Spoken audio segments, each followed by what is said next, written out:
And good morning, IDR. We'll be getting started in a few minutes. This is a good time for you to test your microphone if you would like to do so right now.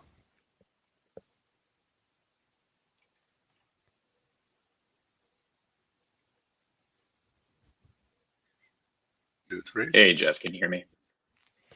We can hear you, Jordan. Thanks.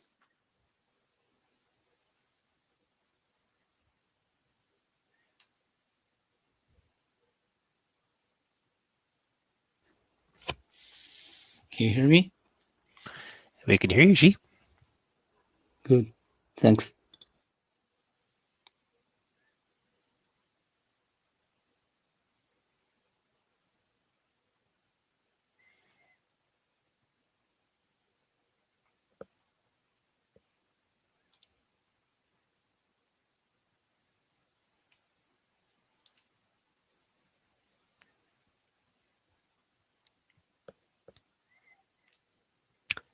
And last call, for a microphone check. We're about ready to start.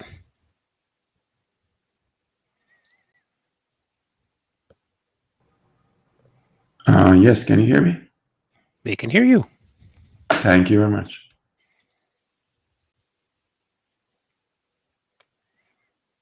Okay, Sue Kager, are we ready to go?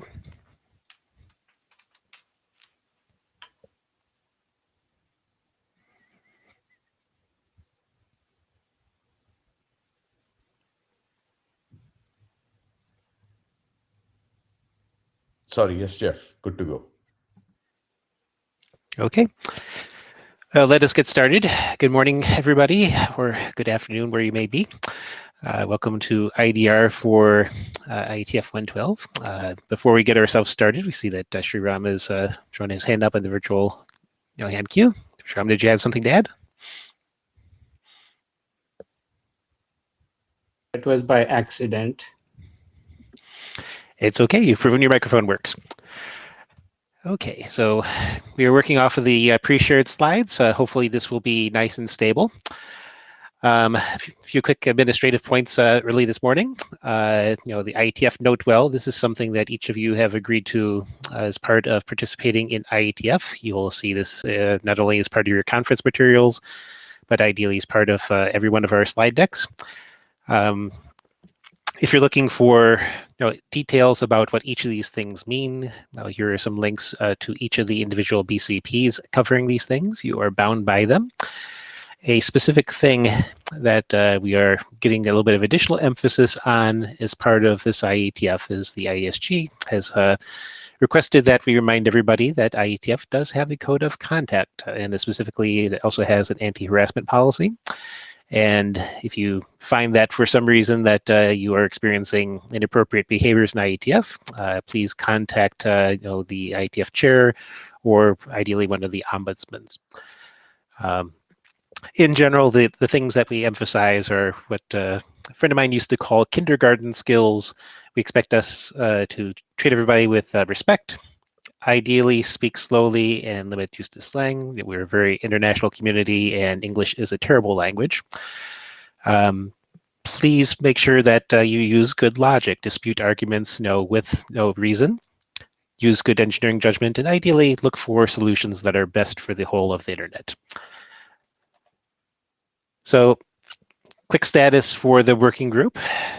Since IETF 111, we've published several RFCs, a couple of them on Bgp LS, specifically the segment routing extensions, the extensions specifically for egress peer engineering, and also the extended attribute groups. We also published the optimal route reflection RFC. This is a document that has taken a long time for us to get out, and happy to see it actually hit RFC status. And we also published the FlowSpec guidelines for basically relaxed verification of addresses. This is commonly used at service providers and was a very important thing for us to do. A thing that happened outside of IDR but very relevant to our work is the routing working group published the IETF Yang policy module. This will be heavily used by the Bgb Yang module that we're working on. Thank you, everyone who actually did that work. It was a very tricky bit of modeling. So specifically adopted recent work, we have draft Li SRv6. This is work that will be getting done under the umbrella of FlowSpec v2, based on our prior discussions. And draft DARA Bgp LS service segments has been adopted as well. Other documents that are of interest is BGP Open Policy has been submitted to ISG for publication and is working through IETF last call stuff. I do see that we have some response back and forth that we need to do with the ADs on this things.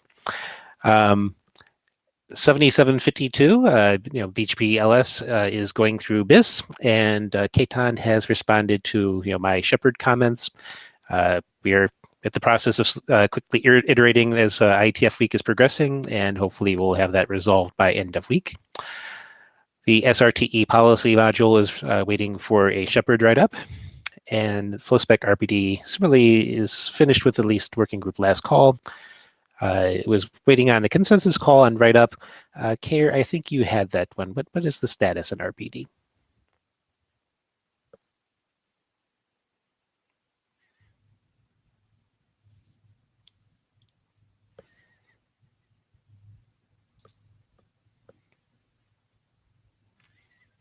And Kair, we see your microphone lit, but no voice.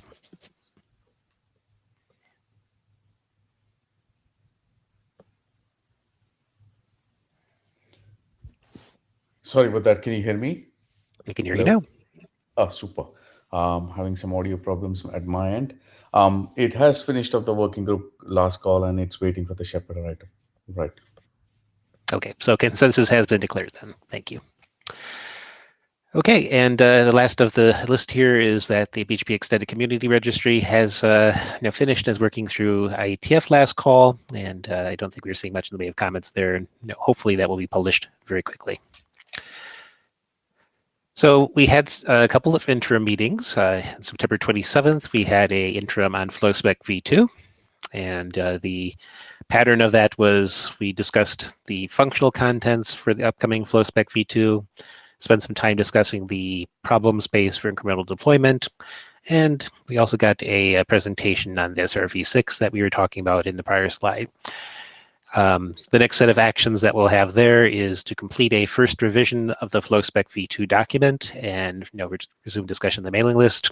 There's also some discussion about doing an interim sometime later. We'll talk about that in a moment. We had scheduled an interim specifically for the BGP classful transport and colorware routing proposals. This got canceled due to conflicts by the document authors, and we're hoping to reschedule that. Auto configuration did have a interim, and we reviewed the auto configuration design team requirements. Robert Rashik did a presentation on auto discovery WAN IXP, and turned out to not be necessarily appropriate for data center context, but it did extend on our work that we know that auto configuration state will pop up in many other contexts as we start pushing it forward as a feature. So it was a good presentation to have. In the layer 2 space, we had a presentation of L3dl proposal by Randy Bush. This is a review of the prior proposal. We also had an updated proposal from Shiva from Juniper for draft Minto, and as a non-auto discovery feature, since we had time during the interim, Aijun did a review of the current form of VPN RF, and Aijun and company would absolutely love to have feedback on the mailing list about their proposal.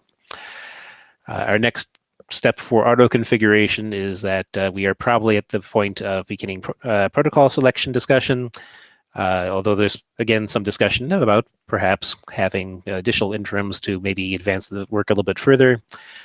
We currently have an interim scheduled for December 6th and December 13th. I believe Sue has also recently added a possible option for November 30th.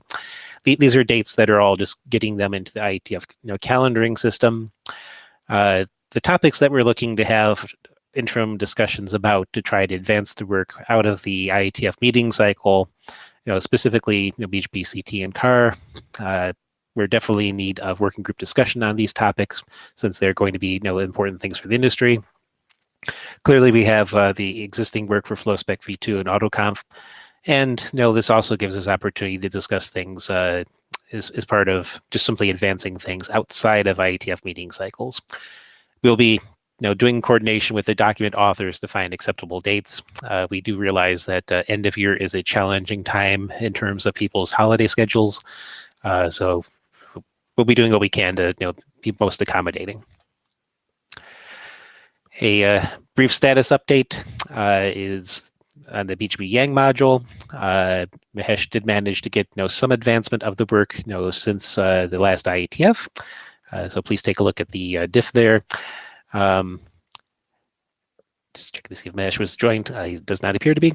The authors are intending to try to actually push for functional completion of the document by year end. This has been tricky work, just simply getting the contents of BGP in there, being a large protocol with a number of extensions, and a lot of need for maintainability of the work.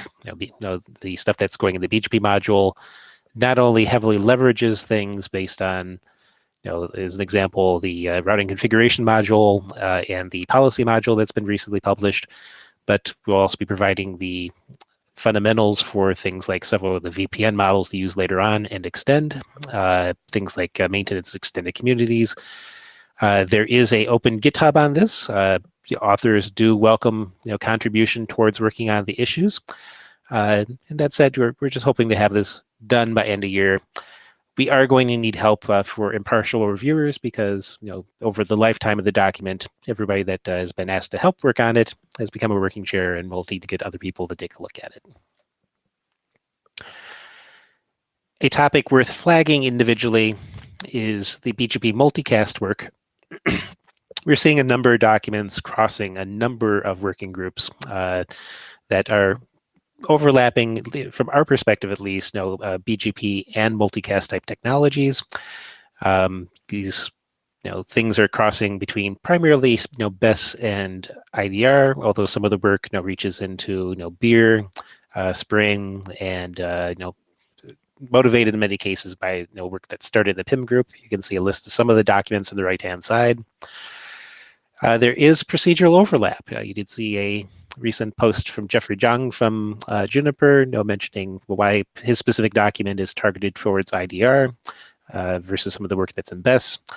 The BES and IDR chairs are in communication about this, and also with ADs, and trying to figure out how we best motivate review and coordination on the documents. Minimally, we'll be having cross-working group review, and exactly which group ends up adopting a specific piece of work is, the thing that we're figure out as we go along. One of the things that makes this a little bit challenging is that Spring is not chartered to do multicast work, really. So this is, to some extent, pushing some of the work outside of Spring. So that is the chair's content. We are currently still on time. We'll pause just a moment here to see if we have any agenda bashing before we proceed with our first presentation, which will be on SR policy extensions for IFIT.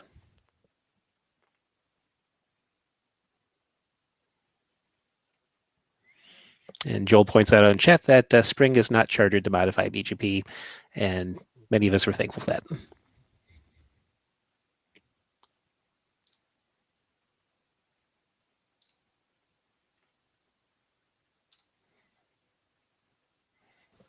Okay, in that case, let us move on to our first presentation, scheduled for 5 minutes.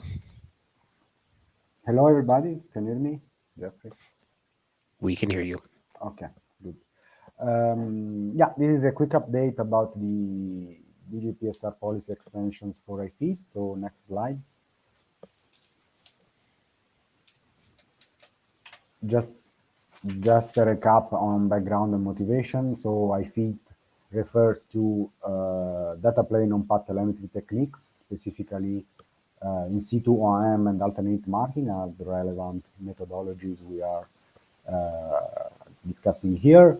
You know that an add-on might be informed about candidate path by using BGP. There is the relevant document in IDR, the segment routing T policy document that you also explained that is in publication phase, so it's quite advanced in IETF.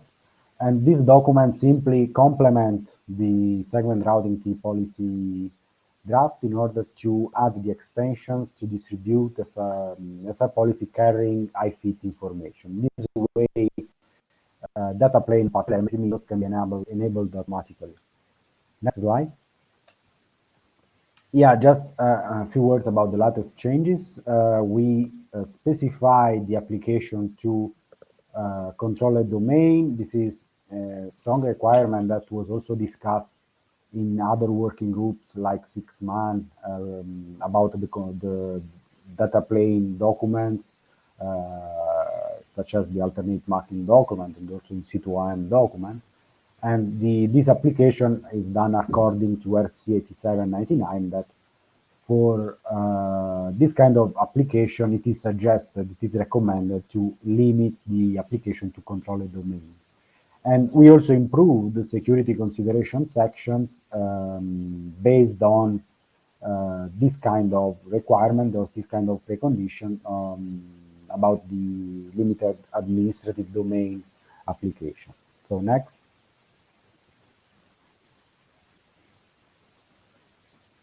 Yeah, this is about how the IFIT attributes are encoded in the SR policy. So starting from the segment routing T policy draft, we simply add the IFIT attribute that can be attached at the candidate path level as a sub-TLVs, and we define 5 sub-TLVs for inbound OM, for in situ OM, for alternate marking. Next slide. Yeah, in this slide, you have the list of the sub-TLVs for in situ OM. Of course, they are done according to the relevant in situ OM document that is also progressing in IPPM. Next slide. And this is about the sub-TLVs for alternate marking. This is also done according to the relevant data plane document, such as the one in 6man that is in ISG evaluation. Next slide, I think is the last one. Yeah, so this, as I said, this document simply complements the SR policy operation described in segment routing T policy draft by adding the IFIT attributes. Since the segment routing T policy document got working group consensus and is we're waiting for white trap, so we can also consider to progress with this document as well, since it is strictly related to the other one. So that's all. Welcome question, comment. Thank you. Okay, we're ending on time and have a time for a couple brief questions, if there's any.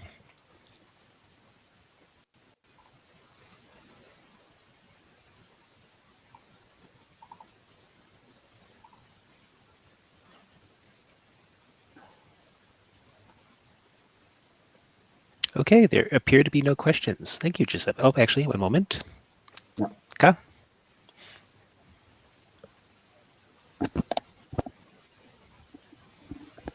Sorry, Ka's joining for the next presentation. Again, thank you, Giuseppe. Okay. Bye-bye.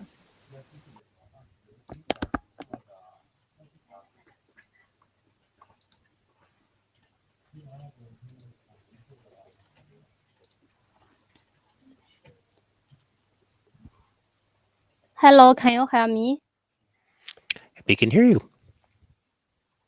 Okay, thank you. This is Zhangka from Huawei. My topic is Bgpsr policy extension for template.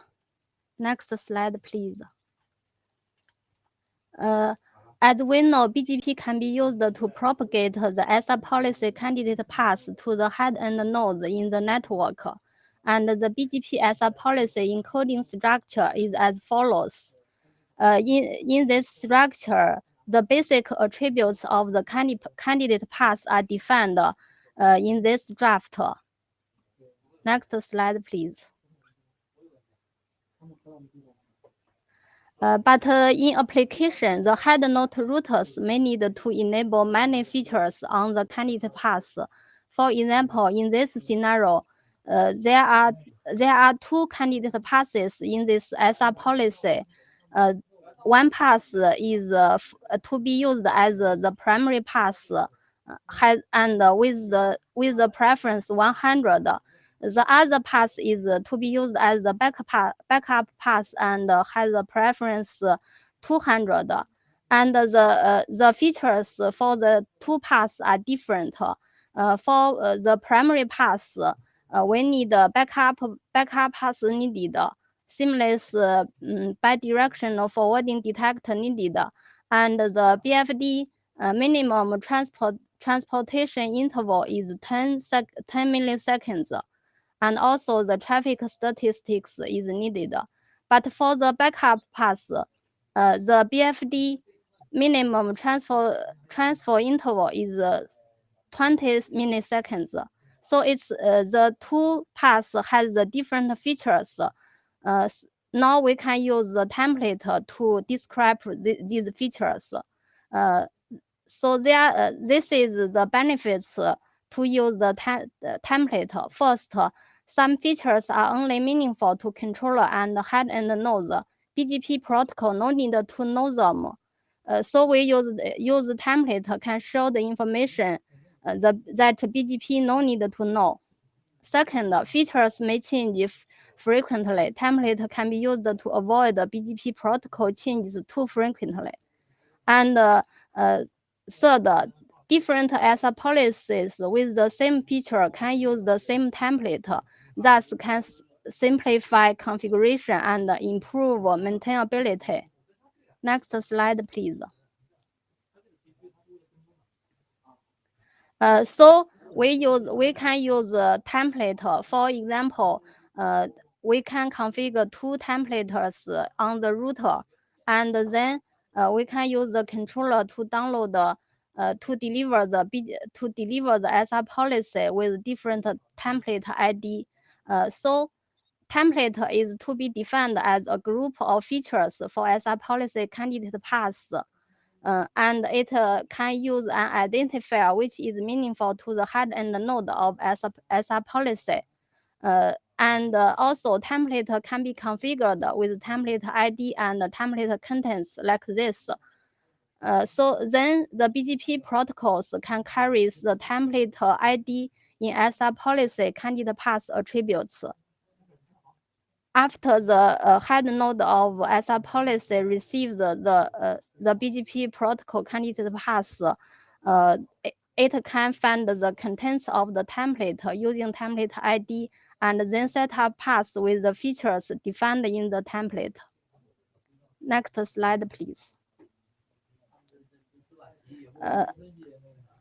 So in order to fulfill the template, we need some extension for Bgpsr policy protocol. First, we need to update the SR policy encoding with update the template ID TLV in it, like this. And the format of the template ID sub TLV is like this. And here the type of the template ID is to be defined, and the length is a fixed value of 6. We also use a flags TLV, but none are defined at this stage. Then it's the value of the template ID. It is a 4 OSINT value. Next slide, please. That's all. Welcome questions and comments. Thank you. Thank you for your presentation. We do have people asking questions. Srihari, you have the mic.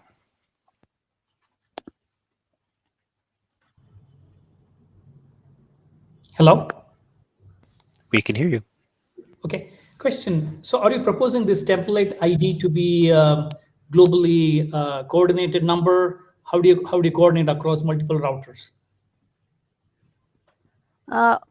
Okay, the template ID can be just defined in the device, and the controller can know the template ID using netconf or yarn.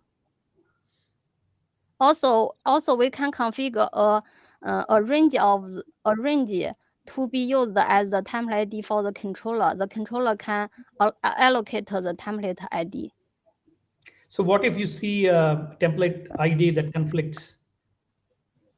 Your document doesn't talk about those scenarios. Okay, if there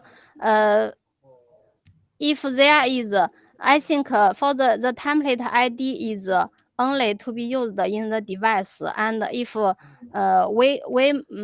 can configure a template with a template ID. If the controller downloads the same template ID, maybe the attributes can be override by the controller.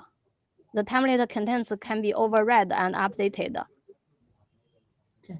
I'm not sure whether this is going to be adding value, but I'll let others take over. Thanks, Jeff. Okay, thank you. We can talk later offline. So next person for the microphone, we have about 2 minutes left, is Andrew. Yeah, I just wanted to ask, in thinking about this, how you see this working in the case of where policy is being sent via reflectors, etc. Because there are cases where policy is being reflected, provided that you've got correct communities, etc., to ensure that it's accepted. When you introduce this templating, does that not kind of require that the templates are globally synchronized within the reflected domain?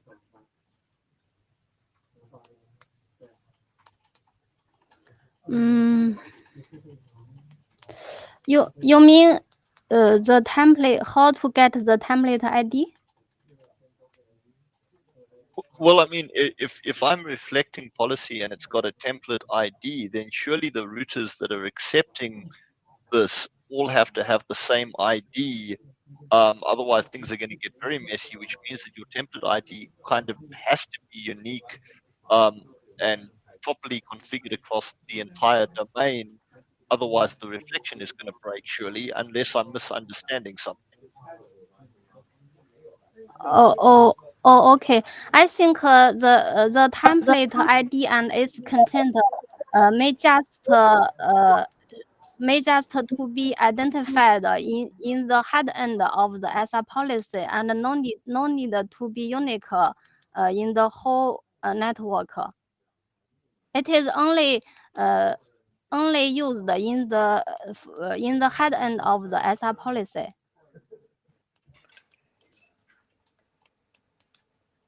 Okay, and just as a time check, we're down to 30 seconds. Email. Okay, I'm up, Ben. I was just gonna say something from Cisco. I was just gonna say, with the policy, we already have one level of abstraction, and we've been using templates and management platforms for decades to do variations of a similarity, objects that are similar to the template. I see no advantage at all of pushing this into the protocol.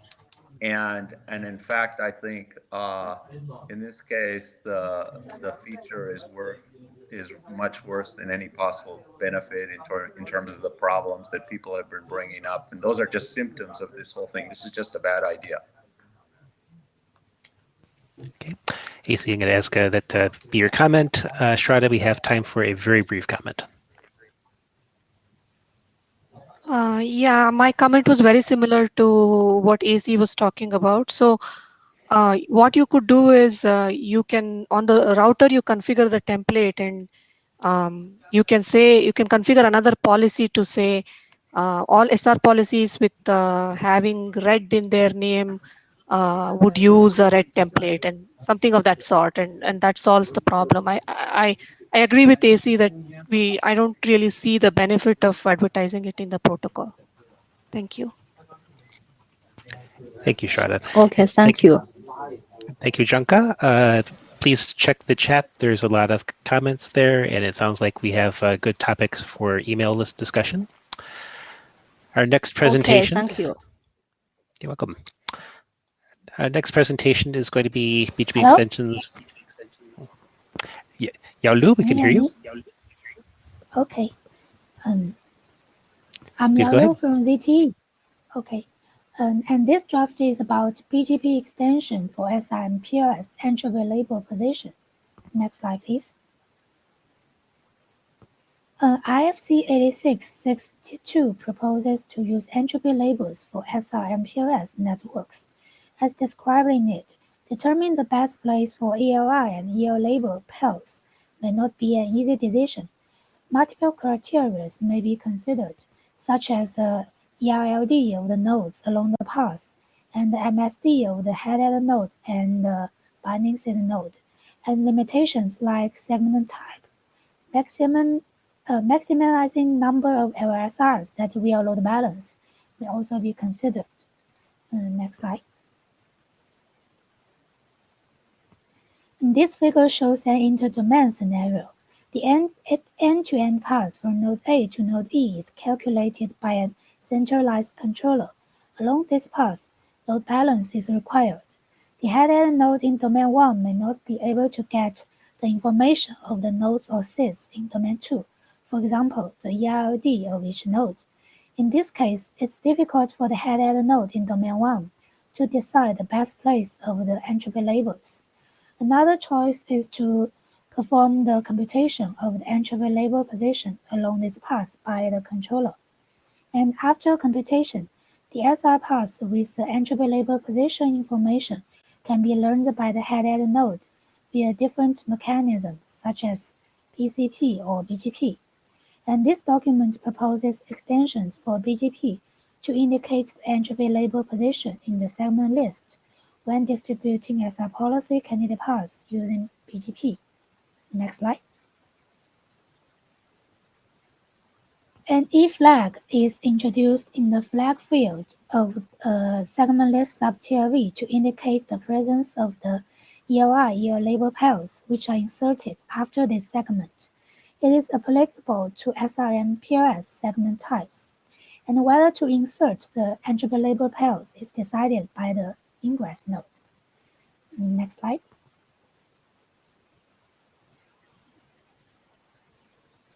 And here are the summary of main updates of the draft. It has been presented in IETF 110, and comments from the mailing list are appreciated from Jeff and Robin. And we add more descriptions and clarifications in the new version based on the comments. The centralized controller would be useful to compute both SR paths and the placement of entropy labels, especially in the interdomain scenario. And this draft follows the considerations for entropy label position in IFC 8662.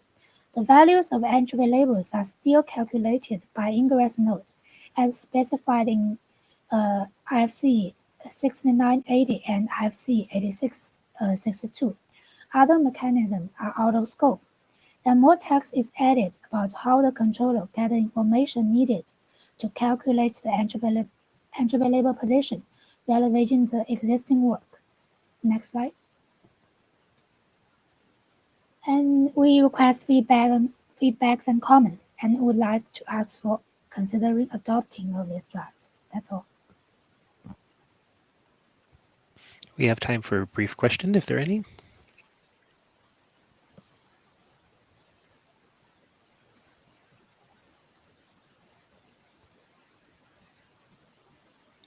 Okay, I do not see any hands raised in the mic queue. I do suggest you take a look at the comment from Shihari in the chat, asking about how we actually determine this.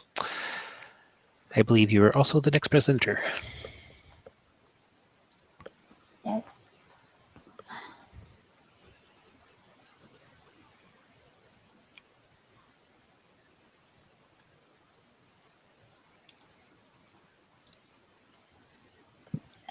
Okay, and this draft is about BGP extensions of SR policy for path protection. Next slide. It is introduced in the SR policy architecture that candidate paths may be used for path protection. And the backup candidate path provides protection only when all the segment lists in the active candidate path are invalid. And scenarios like load balancing may need the segment lists for protection. For example, candidate path 1 is the active candidate path. The flows are load balanced between the segment lists 1 and 2, and CB2 will only take place when both list 1 and list 2 are invalid. And in some scenario, we may want to protect list 1, so after list 1 fails, flows can still be load balanced between list 2 and the backup list of list 1. And the protection relationship between segment lists should be flexible. And there's already a working group document in PCE that proposes extensions to PCP to provide backup segment lists for protection. Based on the above considerations, this document mainly proposes extensions of BGP in order to provide path protection using segment lists when delivering SR policy. Next slide. And this slide shows the BGP extensions for SR policy. If the B flag in the segment list sub-TLV is set, it indicates that the segment list act as a backup path. And list identifier sub-TLV is used to identify the segment list, and it contains an optional sub-TLV, list protection TLV. It carries the protection relationship of segment lists. Next slide. And this draft also proposes extensions of Bgpos. The TELSP distribution draft describes a mechanism to collect the SR policy information that is locally available in a node and advertise it into Bgpos updates. It includes candidate path state TLV and segment list TLV. The S flag and B flag are originally defined in candidate path state TLV, and two new flags of similar meanings in segment list TLV are defined in this draft. The S flag indicates the segment list is in administrative shut state, and the B flag indicates the segment list is a backup path when set. Next slide. And this draft has been presented in IDR in IETF109 and received suggestions from Ketan and John that since this draft is related with SR policy, it's better to progress work first in spring before bringing up protocol mechanism for adoption. And this draft has been presented in spring in IETF111. Next slide. Considering that we got no objection about the idea from spring and similar mechanism in PC has been adopted, we would like to ask for considering for working group adoption. That's all. Okay, we do have Ketan in the queue. Ketan, you have the mic. Cisco.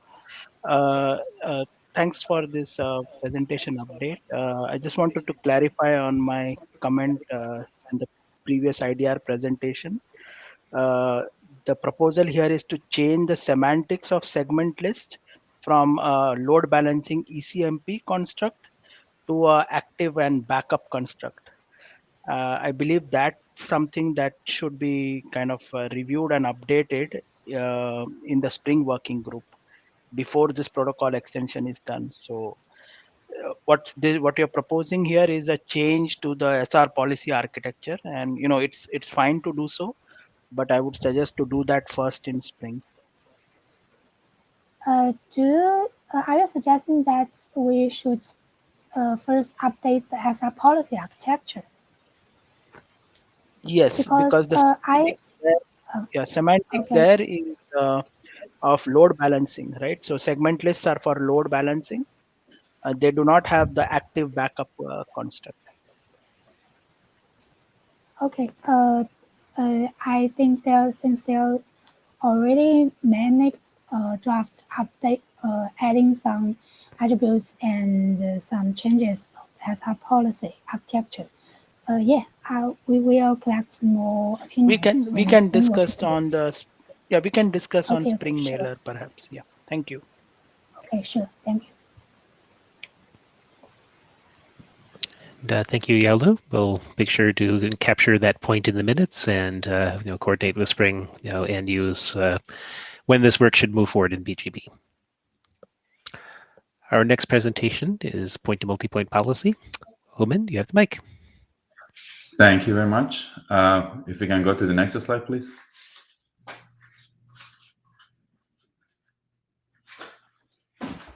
Can you folks hear me? Hello? We can hear you fine. Oh, okay. Sorry.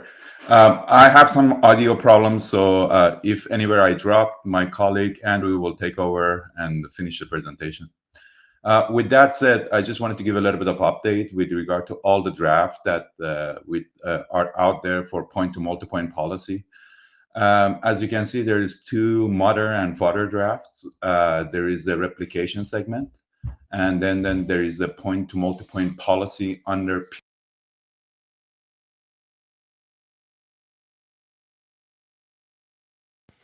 So we do seem to be experiencing those audio problems. And the next hops on the data path.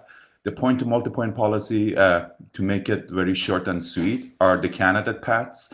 There can be 2 or more candidate paths, and the candidate path with the highest preference is the active. And then under those candidate paths, we have what we call path instances. And the path instances are really used for global optimization of a candidate path itself. Moving forward, obviously, for services, we need signaling via MPBGP, which the MVPN, EVPN, SR point-to-multipoint policy draft is all about. And also there is a Yang model, and then there is this IDR draft, which uses the BGP point-to-multipoint SRTE policy, if you will, to download the instructions from controller to each one of the routers or nodes to set up the data path from the root all the way to the leaf, which we'll talk about. There is a PCE draft which accomplishes the same thing through the PCE. There is an adoption call going on, and I think the deadline for that is November 25th. And last but not least, there is the ping draft, which is really because the point-to-multipoint policy is all about the controller and the PCE. The ping draft actually provides some OEM functionality on the data path to make sure that the tree is functional from the root to the leaf. So it is very important. One point I want to put on the table here with regard to the ping, as of now, that ping draft is for MPLS only. And for SRv6, we need to have another draft depending on how the conversation for SRv6 OEM pans out in the spring later on. Next slide, please. So going quickly over, I already talked about some of these concepts of the point-to-multipoint policy. So again, it's very similar to unicast. We are using candidate paths. You can have many candidate paths, with the active candidate path being the one with the highest preference. You can engineer your candidate paths based on the controller and download them as a SRLG separate from each other. You can do all these tricks with each one of the candidate paths. A candidate path in a multicast domain is really identified via a root and a tree ID. And there are multiple ways to build these trees and the candidate paths, if you will. There could be PCC initiated, where you use the MVPN procedures to discover the leaves throughout your network. And somehow the controller needs to start listening to this BGP AD routes going back and forth from the leaf and the root and discover these leaves. And based on that, we can use this SRTE, point-to-multipoint SRTE draft to download the instructions to the router.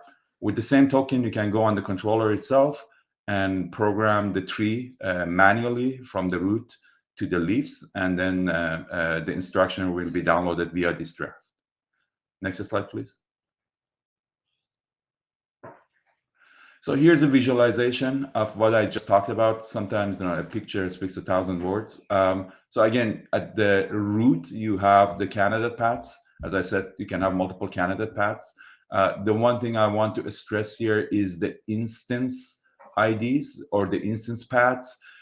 Basically, the instance paths are the LSPs, the point-to-multipoint LSPs itself.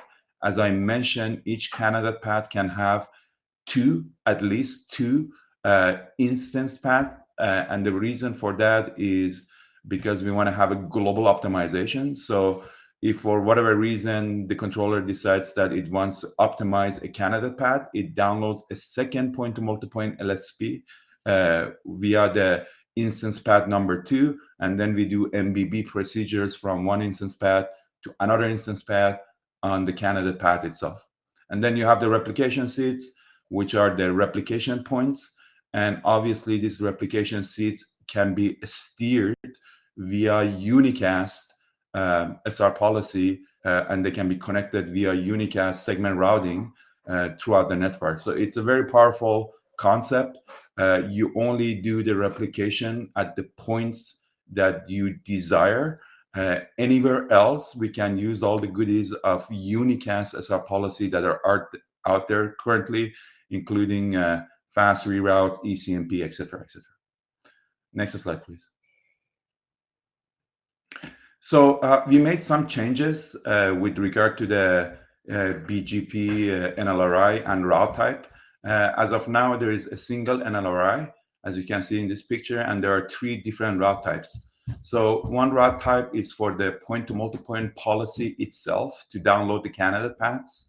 And then we wanted to make sure that this draft is mimicking the unicast policy as a policy very closely.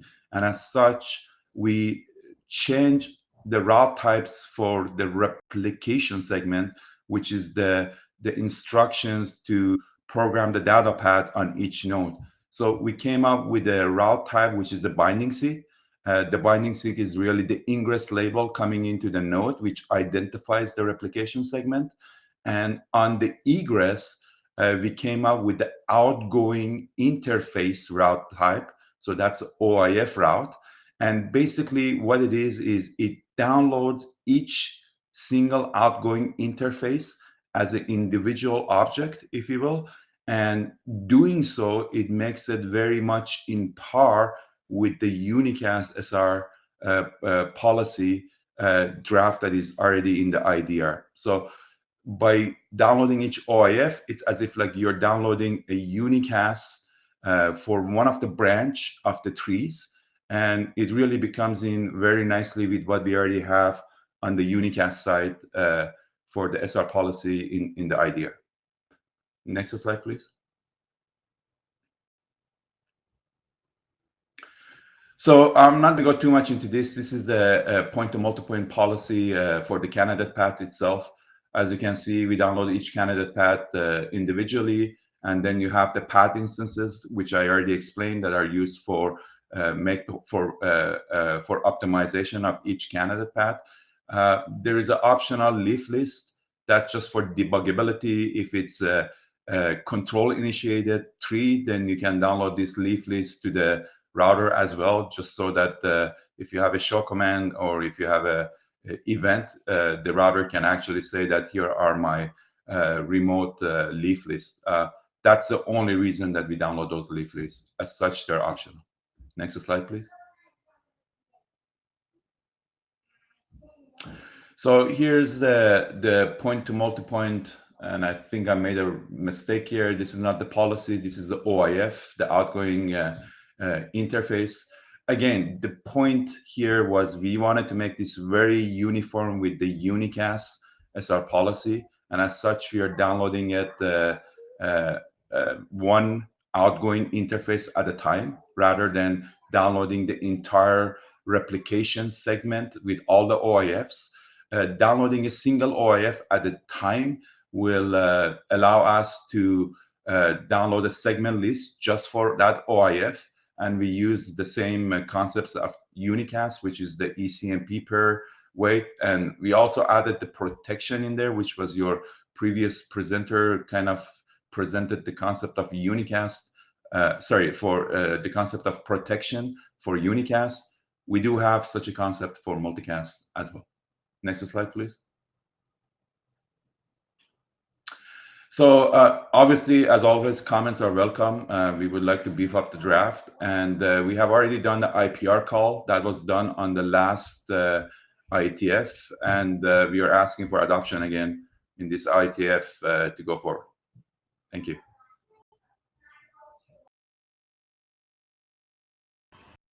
Okay, we do have time for some questions. We are actually doing very excellent on our scheduling. We have Jeffrey Zhang in the microphone queue. Jeffrey. Hi, I just want to comment that there are another way to set up the SRP2MP, even using BGP, and that is not listed in that list of the drafts in one of the earlier slides. I just want to point out that there is another option, and that is actually what Jeff was talking about earlier, that there are discussions ongoing on where the work should take place and things like that. So just want to point out that there's another option to do it, to do the same. Thank you.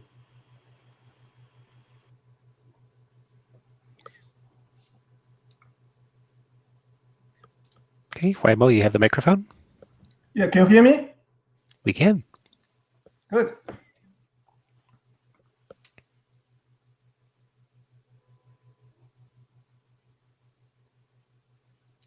And we are no longer hearing you, Huaymo. Yeah, can you upload the slides? You're in for next presentation. Sorry. Just want to make sure if you were having questions on the current presentation or not. Okay, one moment.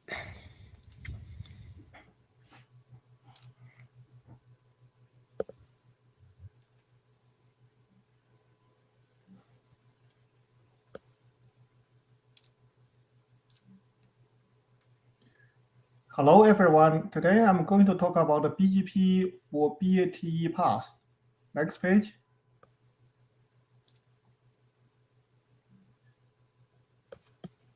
So this draft is about a BGP to distribute a BATE path to the ingress of the path.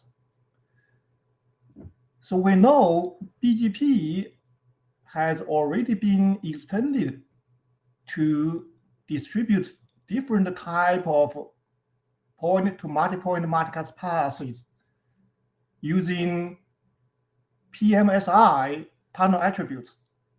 For example, RFC 6514 defined a new tunnel type, which is called RSPPTE P2MP tunnel path to distribute TE P2MP multipath to in the BGP. So another example is that RFC 8556 define a new tunnel type for beer. So use this tunnel type to distribute beer path in the BGP. So it's very straightforward and easy to extend the BGP to distribute a BATE path. So we define a new tunnel type for BATE under PMSI tunnel attribute to distribute a BATE path to the ingress of the path. So in addition, we also describe another options, which is define a new tunnel type on the tunnel encapsulation attribute to distribute a tunnel distribute a BATE path to the ingress of the path. So next page.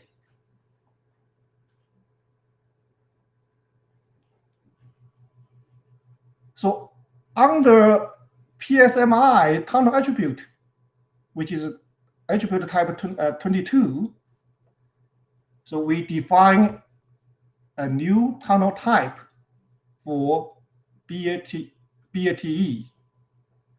So for BATE path, it will contain a path ID and a number of subTLVs. The path ID or path identifier consists of subdomain ID, BFR ID of the ingress node, and the tunnel IDs and the path numbers. So these four combined will identify or uniquely identify a BATE path. So the subTLV will include a BATE path subTLVs.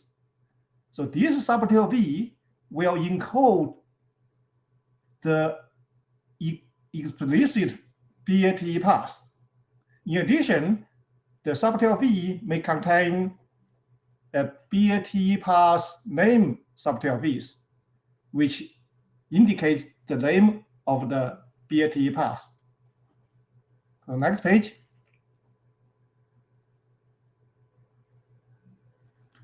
So this is similar. So we extend the BGP on the tunnel incap attribute. So on this attribute, we define new type for BATE path. So this under this type will include a number of subTLVs. So subTLV will include BATE path subTLV, which includes the path, and then the name TLV, which indicates the name of the path, and then the path ID subTLVs, which uniquely identify BATE path. So next page.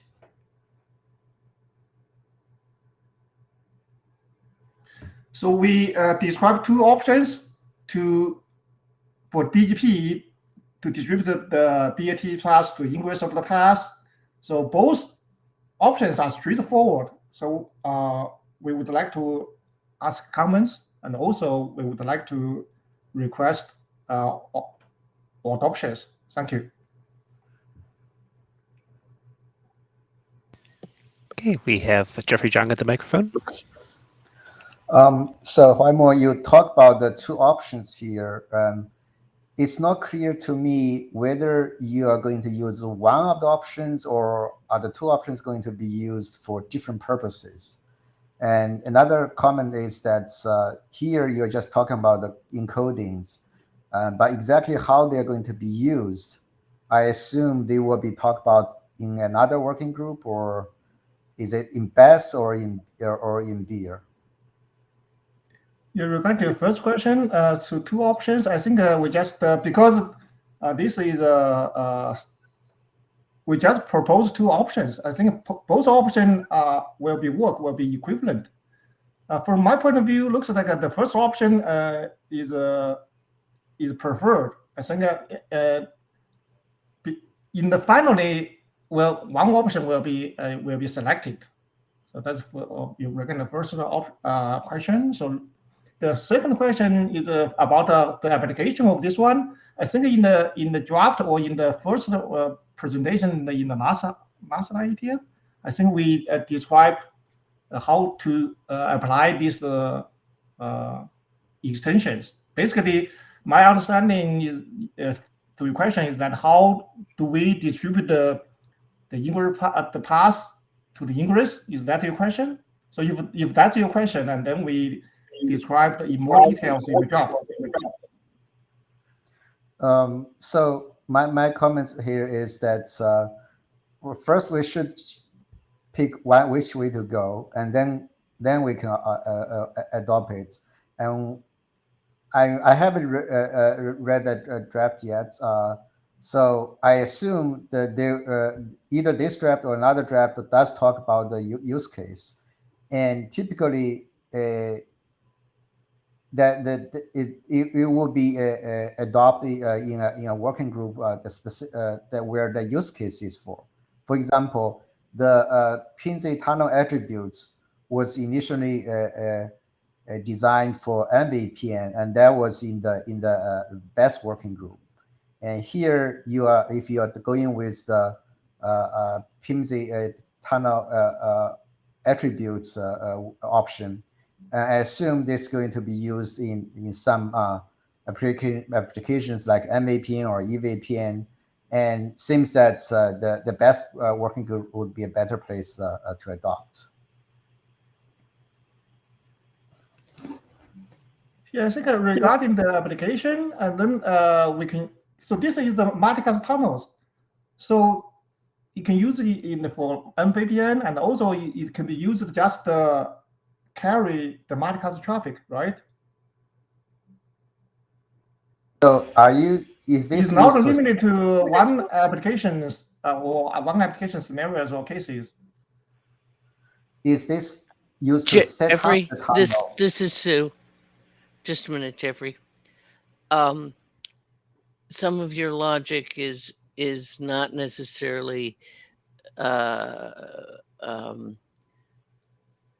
necessary for where you're going to place the document. Some of the things have to do with what specifications they modify. So don't worry about the working group. This is going to be reviewed in cases where you're changing the tunnel encapsulation draft and changing multicast functionality. Odds are this would be one of those drafts which would need to be reviewed by both BEST and IDR. Where it starts out, it would have to be reviewed and probably approved by both. So let's not focus on where the draft ends up and let the chairs deal with that as we're trying to deal with the other portions of the multicast. Let's take today's discussion and focus on the questions on the technology. Would that be okay, Jeffrey? Definitely, yeah, it is okay. But Okay. To go back to my earlier question, is this for the setting up a tunnel, or to announce how the tunnel is going to be used? Yeah, this is about a distributed tunnel to the ingress. So just like those, for example, distributed tunnel, as I mentioned, the already extensions there to do the similar work to distribute the tunnel in the BGP, right? This is a straightforward extension. The reason I'm asking is that when we are using the PIMSy tunnel attribute, that is to announce what kind of tunnel to use. So depending on the use case of your draft, it will have bearing on which option to go. So yeah, I think this one for BAT tunnel looks like a straightforward. So we just because as a single I just had gum controller, in we my compute mouth. the tunnel, and then we just did distribute tunnel to the ingress. So just like for example, similar for the SR policy. So just they have SR tunnel and then send it to the ingress node of the tunnel, and that's all. This is very simple, straightforward. yeah, I guess we can take it offline. But obviously, the first thing is that to determine which option to go with. Yeah, that we can discuss in the mailing list and then just select one options, because this is just a start point, and also as a starting point, and then with a couple of options is okay, and then finally we finalize to one option, right?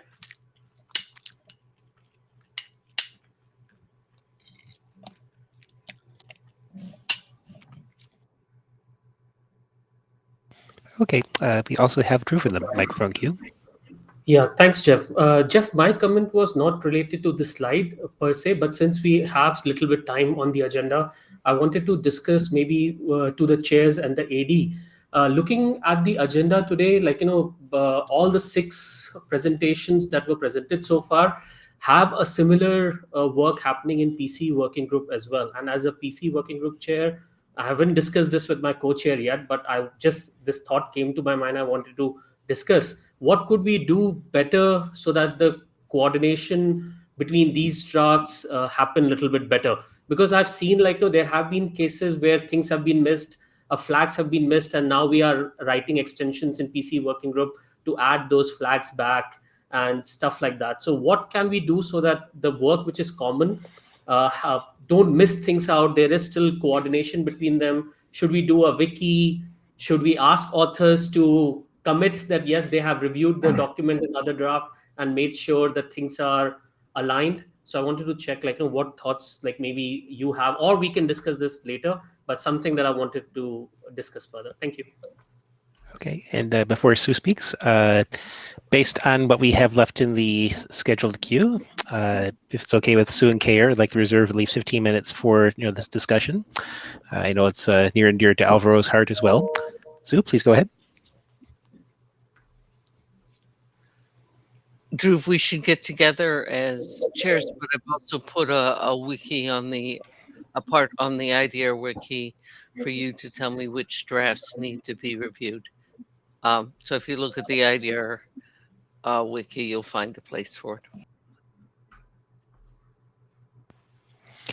Right, and adding to Sue's comment, we've had some general discussion, as we mentioned at the beginning of the session, that the BES and IDR chairs are already starting to discuss this. And a significant portion of the work you're seeing in the first portion of the presentations was organized because of exactly these sorts of issues. We want to be able to have good cross-working group coordination for features. We know that technologies are reaching across boundaries considerably more these days, and BGP is a somewhat generic bit of transport plumbing for some of these mechanisms, especially for tunneling, is something that we end up rendezvousing at. I think you're seeing something very similar in PCE, that PCE as a programming mechanism for ingresses has to coordinate as well. So we're looking at the usual combination of a place of where we want to place state initiated either at the head end, transported around the network and routing protocols, and result in forwarding behaviors. And Alvaro has discussed that we do need some level of a coordination mechanism, but hasn't given us a specific set of requirements at this point. Good that we are thinking about it, and let's get together and figure out a plan. Thank you. Thank you, Drew. Jeffrey, you have the queue. Question for Drew. I'm just curious, the PCE working group, is it specifically for the PSAP protocol, or is it for, or does it also include the general PCE, AE, PCC architecture that when PSAP protocol is not used? No, we are only for extending the PSAP protocol. Our architecture belongs in TEAS. Can you, the last sentence, the architecture belongs to what? The PC architecture belongs in TEAS working group, and we do the extension work. I see. The protocol extension. Okay. So when it comes to SRP2MP tunnel setup, there is a PSAP extension, and then to set up the tunnel using the PSAP protocol, and then there are two Bgp proposals to set up using BGP.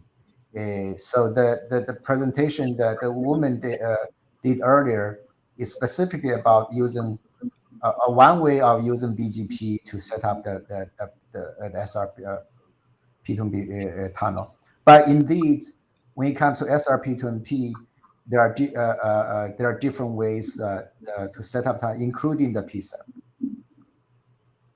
Yeah, that's correct. Needed, yes. Yeah, that's correct. We are only handling the PSAP extension part of it. The actual SRP2MP policy, that all belongs in PIM. And they have a document there which is adopted. Yes. Yeah, thank you. Right, and that's exactly the points we were talking about earlier at the beginning of the session. Alvaro, you have the microphone?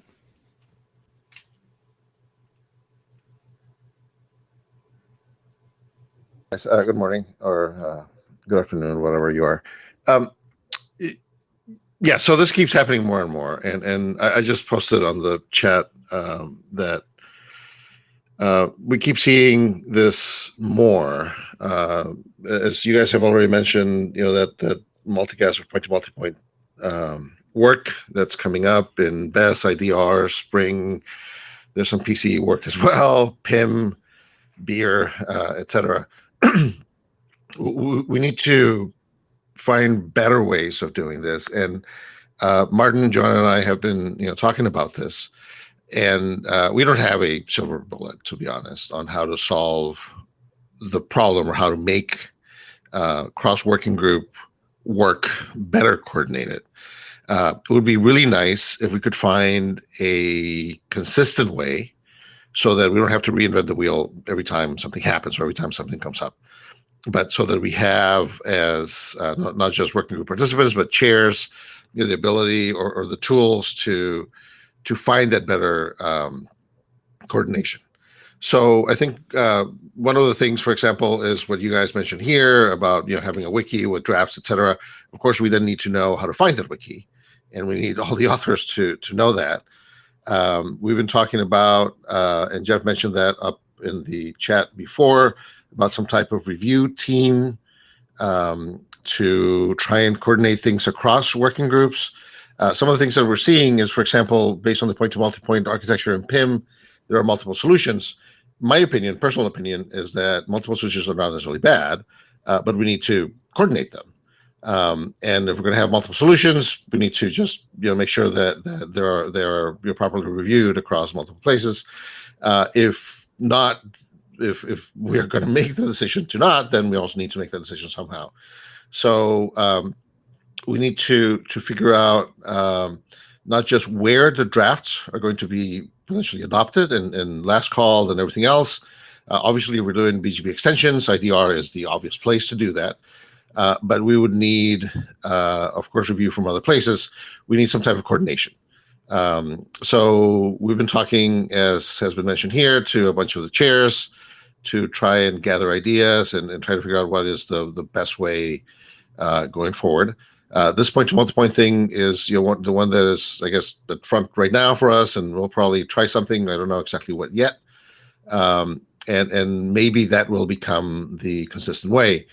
In the meantime, if you have ideas, thoughts, what would work better, what would be easier, not just for the chairs, but for the participants in general, to have a way to know that something else is going on, besides waiting for the chance that it might come up at the routing area open meeting, for example, and find out about other things, please let us know.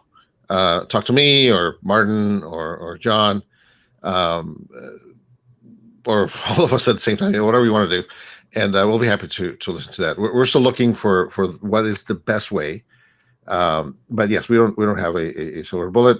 I just want, as I said, to find a consistent way so that we don't have to reinvent the wheel every time. So thank you. Before we move on to Human, Huemo, you have your audio open where you're wanting to speak. Yes, I can speak. Yes. Please go, Huemo. Yeah, I'm done. Yeah, and I think. You just left your mic open. Okay, you're done. Thank you. Thank you. Human? Yeah, so just a comment on that. Until now, what I've been doing, at least for the point-to-multipoint policy, absolutely, I have a slide that I try to update every single working group with regard to where the drafts are, with regard to at least this technology. But the way I was seeing it until now, again, my 2 cents, obviously open for conversations and comments. The way I was seeing it right now is that this piece is exactly like unicast, and it has been working to some extent. That PIM is taking the lead in the multicast technology itself, and when it comes to all these other bits and pieces for downloading the policies, we've been just going to the appropriate working group and explaining the multicast technology with the multicast experts that are already within those groups. And from tracking purposes, we've just been using that first slide. Not ideal, but I just wanted to make sure that everybody knows how we've been tracking this work, at least for the point-to-multipoint policy. And I agree, and just sort of adding in, sort of a high-level discussion, as Alvaro was saying, there's nothing in current IETF process that really governs how we should be doing this sort of thing. So this will be partially making it up as we go along. Certainly, if people have other experience in other standards organizations about how such larger work gets coordinated, we'd be happy to take it. Probably the best thing that we could do is, much like you're talking about, and pick up some level of interested parties that are doing this cross-area work, and to simply make sure that they're all talking to each other, find a common place to write it down. Certainly the wikis are a place that we can do so, but figuring out where is mostly a matter of preference rather than of technology. And past that point, as we get the people talking to each other and get all the stuff coordinated, maybe some sort of organization will produce itself from that.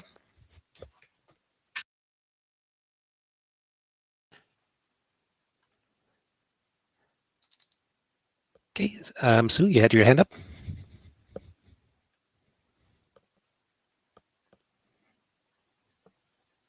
Sue's removed her hand. Okay, thank you for this useful diversion. We'll make sure this gets captured in the minutes, and I'm sure that part of this topic will pop up as part of the routing area general meeting, as Alvaro was saying. Going back to our next presentation, item number 7, Jordan talking about the Bgp LS extensions for flood reflectors.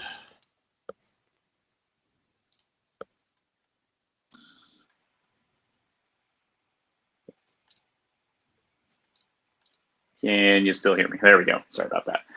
We can hear you. Okay. So first off, thanks for the time to speak today. So while the draft that we're proposing is a pretty simple Bgp LS extension for ISI's flood reflectors, I just wanted to spend a few minutes kind of driving some context behind it. Next slide, please. So the problem we're trying to solve, I think we all know that flat single area IGPs come with some pitfalls. Lots of flooding, every node needs to know it. Lots of state, every node has to remember and maintain it. And then convergence, right? Every node has to do the computation, and this just gets worse as the network scale. But there are some desirable properties for that, especially with deployments, things like SR. Next slide, please.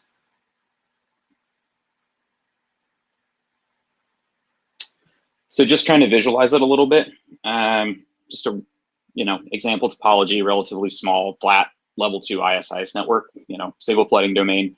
But as the network grows and grows, scale becomes more of a concern. So, again, just kind of driving some more specificity to what was mentioned, lots of state, I have to maintain adjacencies, I have to maintain a larger LSDB, lots of flooding to distribute all that link state information, and then convergence, right? More runs, longer run times, and that just gets compounded by the higher resource utilization required for that. And next slide. And what's the solution? ISI's flood reflection, of course. So this is based on existing work in LSR. It's been adopted. But basically, flood reflectors are a little bit like BGP route reflectors in that we choose a cluster ID, we designate one or more flood reflectors, and then we designate one or more flood reflector clients. And next slide. Okay, so let's kind of visualize and put everything together. So we basically split the level 2 into multiple flooding domains, and that basically just means we take level 1 and level 2, and we establish flood reflector adjacencies in level 2. So we have the flood reflectors at the top, flood reflector clients at the bottom, and we use that level 1 in the middle for transit. One way to do this is leaking the L2 routes from tier 1 into level 1, but there are some other methods to finding the drafts. But the overall result is that level 1 and level 2 can now converge independently. Next slide. Just a quick kind of before and after. I just think it helps show, if you consider larger topologies, how this could, how this sort of work is beneficial. Next slide. And just a real quick thing here. Did we actually improve all the scaling considerations? Yeah, definitely. So, if we consider just a simple topology of 6 level 1, level 2 nodes without flood reflection, we would need 15 adjacencies in level 2, but with the flood reflection, 2 flood reflectors at the top, 4 clients at the bottom, we only need 8, and that gets us added redundancy too. Next slide. And while the other factors, vary per implementation, hardware, network size, et cetera, we do know that, less links and adjacencies mean less LSPDUs, less LSPDUs mean less flooding, and therefore less SPF computation. And next slide. And finally, to this point, so thanks for bearing with me. Basically, we're just asking for some Bgp LSTLVs from the node link and prefix and attribute descriptor registry, just so we can kind of convey that information about flood reflection topologies to the controllers. So pretty straightforward there. And last slide.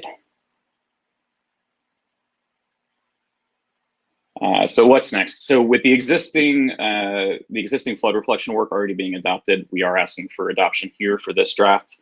And while the specific definitions of how the TLVs are used are already identified there, we'll do a little bit of supplemental additions to kind of describe how it's used for BGPLS.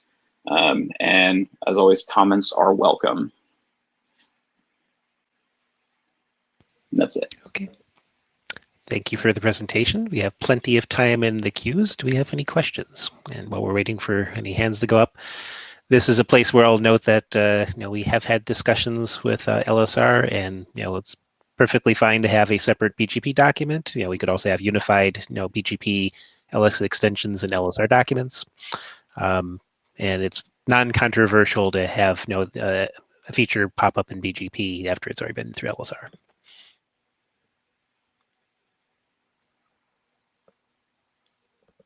We still have no questions, so thank you for the presentation. No, you're welcome. Thanks.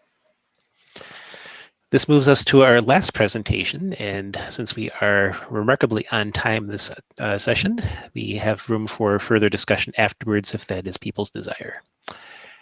Next presentation is going to be on extensions for link bandwidth extended communities.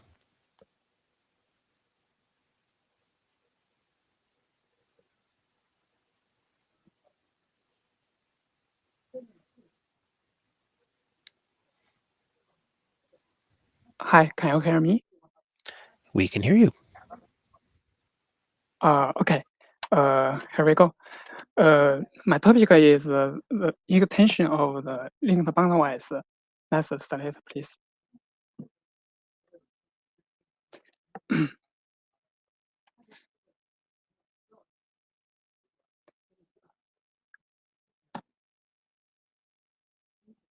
Okay. There are some problems in using BGP link bandwidth. Bandwidth is now encoded in intended community attribute using C2 bits floating point type. Here we have a brief introduction to data type conversion.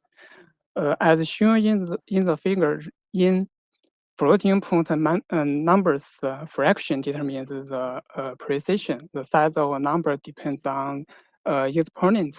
So when the value exceeds the 24th power of 2, it may no longer be accurate after converting to floating point format. Next, please.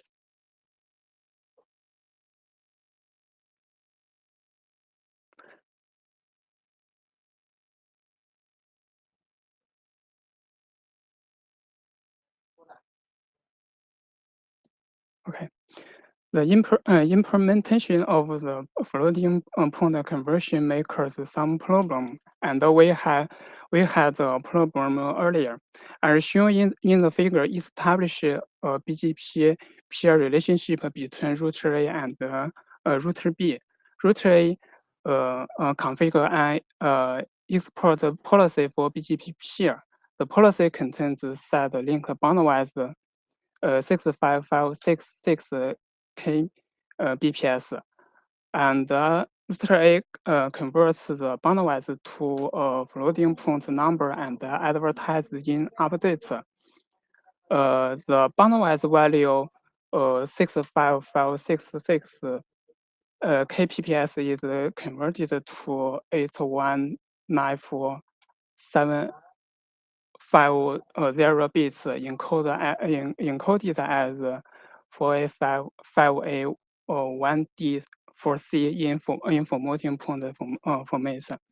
On router B, the expected the boundwise value converted back from link boundwise extended community in received BGP update should be 65566 kbps. However, in some interoperability tests, some device converted it back as 65560 kbps, differs by 6 from router A. Next slide, please.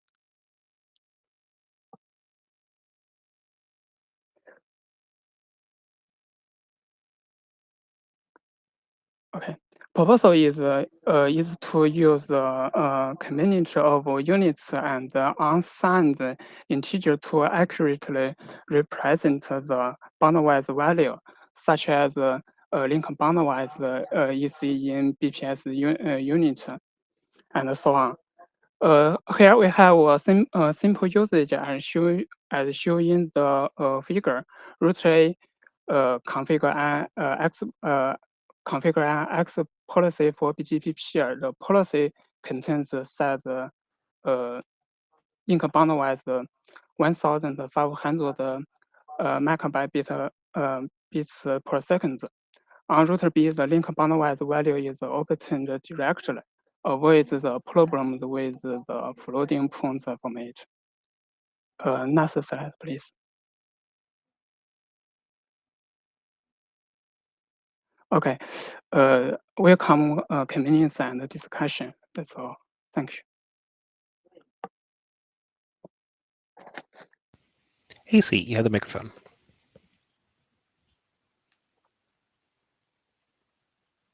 Systems. I've never really liked the floating point, but I'm wondering if changing it now, I know it was the integrated services guys who decided it would be a good idea to put floating point in an RSVP, and we've been stuck with it ever since. But I'm wondering if it'd be a good idea now to change it. We've had it for decades, and this looks really good for like link bandwidth. But once you start using it for other things like unreserved or reserved or whatever, the units you're gonna need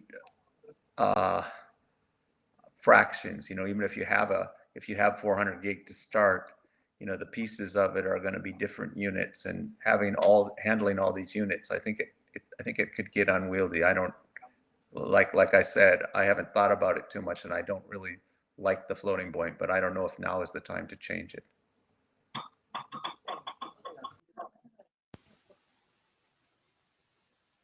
So I would actually like to add to and add additional things for what AC has just said. Floating point as a representation has been problematic for a lot of reasons. I think my favorite one is that we'll often get people writing naive implementations for simple software-based controllers, and they'll stick in something that is basically a decimal value. So they keep on trying to use it as something that is not floating point.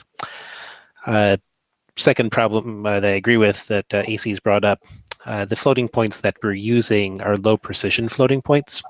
And as a consequence, sometimes you just simply can't get a value that correctly represents what you're trying to do. And it makes comparisons of things in elements like policy very difficult to use.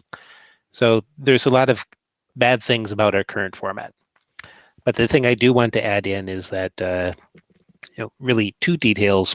The first one is that in your presentation, you're giving many different types that overlap in terms of behaviors. Get the correct slide here.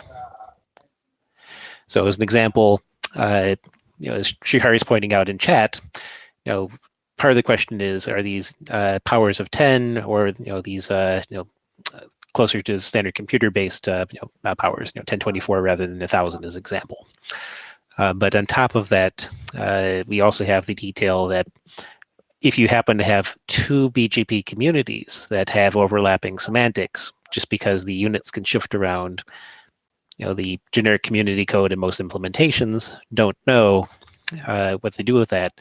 And on top of all that, there's a class of extended community behaviors that are effectively singletons. You're expected to have one link bandwidth attached to your community as an example, and this sort of muddles the semantics. So I think there's good discussion to be had here in terms of, can we do better for something like link bandwidth? We have to figure out how to answer that question as well. AC, did you have a follow-up? Yeah, just one more comment. One thing I've thought many times, and this reminded me of it, is I think if we're going to switch to something, it would be good to switch it across all the places, at least in the routing area where link bandwidth is encoded in protocols. And what I would use if I had the power to just have a flag day, I would use a 64-bit number that was just bits per second, rather than having all these different units. That I think that this is not something that people are going to want to. This isn't something that programmers are going to like. Let me put it that way.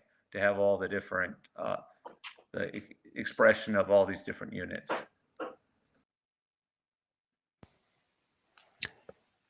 Luke Andre?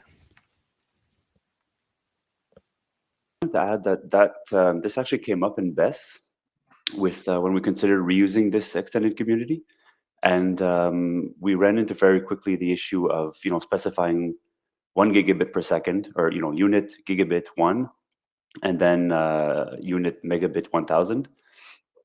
And so in the BESS equivalent of this, we actually just normalized to 1 unit. I think it was megabit per second, if I'm not mistaken. So the overlap can actually be problematic, right? So if the byte value is the same, or the byte per second value is the same, but can be expressed in two different type comma values, then what you have to define whether that is a match or not a match.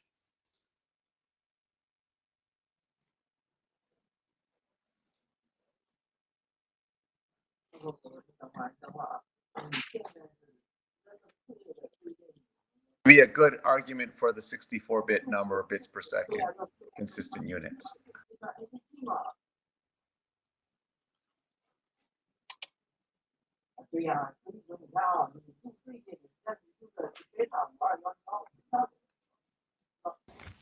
I think our primary consideration from not moving to 64 bits at this current time is that people were trying to embed these things in extended communities and had limited space to do so.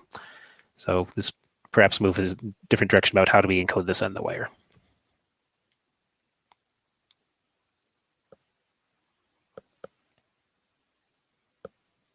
Okay, we can discuss the overland by the mail. I agree. And as was pointed out about the BESS comment, we have multiple things that are looking at this. There's a discussion about transitive versus non-transitive as well.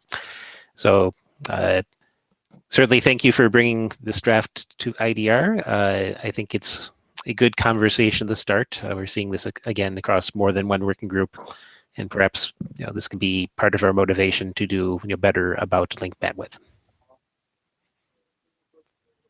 Okay, thank you. Okay.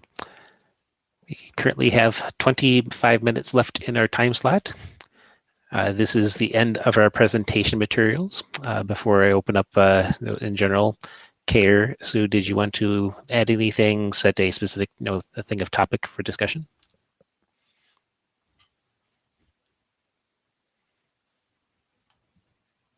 I'm good to go, Jeff. Thanks.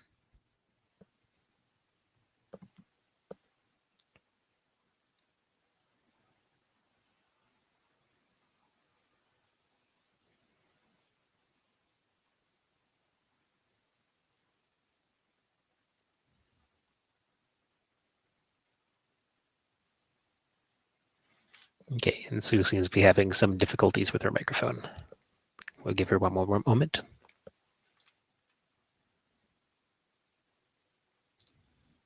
I have nothing to add. Thank you. Thanks, Sue. Okay, so that being said, we do have open floor time for general discussion. Is there a topic that people would like to raise to the working group that they would like broader plenary discussion on?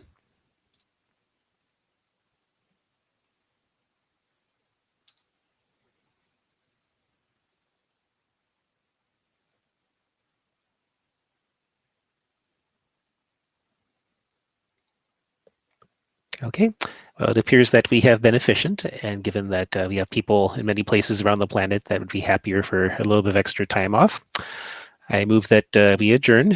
Our next scheduled session is for tomorrow, and it is for, I believe, the third session of the day. Jeff, one other option, just in case, since Alvaro's here. Did Alvaro want to go with his presentation for Tuesday early? Alvaro, did you want to have a little bit more time for Thursday? No, we're fine with going. We're doing that on Thursday, and actually, Yingsan is going to do the presentation on Thursday. Okay, so well then we'll let it go. I just know sometimes you have a busy schedule. Thank you very much, Alvaro. I'll be here. Thank you. Okay, and our time on Thursday is also not fully scheduled, so we should have some freedom for discussion as well. So in that case, thank you everyone for joining us. We'll pick up again tomorrow. Have a good rest of your day for IETF.